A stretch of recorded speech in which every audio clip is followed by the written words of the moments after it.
Bapak, Ibu, Saudara-saudari sekalian yang terkasih di dalam Tuhan, pada hari raya tubuh dan darah Kristus hari ini, kepada kita disajikan bacaan Injil yang mengingatkan kita mengenai kisah perjamuan terakhir Yesus dan murid-muridnya. Dan dalam kisah perjamuan terakhir itu, yang menarik untuk kita renungkan adalah ketika Yesus mengambil roti dan memberikannya kepada murid-muridnya, dan ia mengatakan, "Terimalah, inilah tubuhku." Dia tidak mengatakan, "Terimalah, inilah roti." Tetapi Yesus mengatakan, "Inilah tubuhku." Dan saudara-saudari, kisah ini kemudian menjadi kenangan yang selalu kita lakukan di dalam perayaan Ekaristi.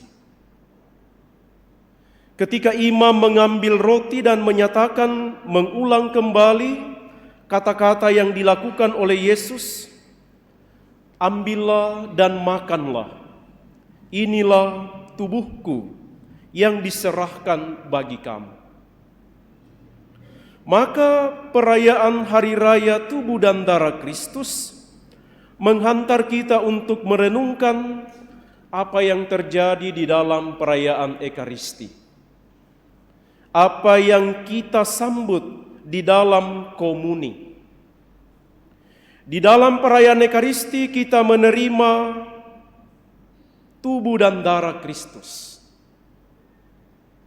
Dan penerimaan tubuh dan darah Kristus itu menjadi tanda penyelamatan. Saat Tuhan menyelamatkan kita secara sempurna. Saat Tuhan menunjukkan penyelamatannya yang utuh dan total. Bahwa janjinya untuk menyelamatkan kita, seperti dalam bacaan pertama, menjadi terpenuhi di dalam perjamuan Ekaristi. Dan melalui tubuh dan darah Kristus, kita semua menyambut dan menerima kehidupan dari Yesus sendiri. Dia memberikan tubuhnya, Dia memberikan darahnya, supaya kita memperoleh dan mengambil bagian di dalam kehidupannya. Maka poin pertama yang kita renungkan adalah Ekaristi membuat kita mengambil bagian di dalam kehidupan Yesus. Dan semua orang yang mengambil bagian dalam kehidupan Yesus, ia mempunyai hidup kekal di dalam dirinya. Kata-kata Yesus seperti yang dikutip dalam bait pengantar Injil hari ini, "Akulah roti hidup yang telah turun dari surga. Siapa saja yang makan roti ini, ia akan hidup selama-lamanya."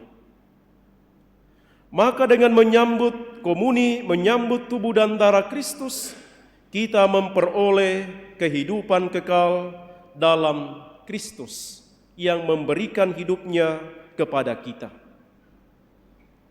Poin yang kedua, saudara-saudari, dengan mengambil bagian dalam kehidupan Kristus, kita mempunyai tugas dan tanggung jawab, perutusan yang sama. Apakah kita berani dan mau hidup seperti Kristus? Apakah kita mampu hidup seperti Kristus? Karena kita telah menerima hidupnya melalui tubuh dan darahnya.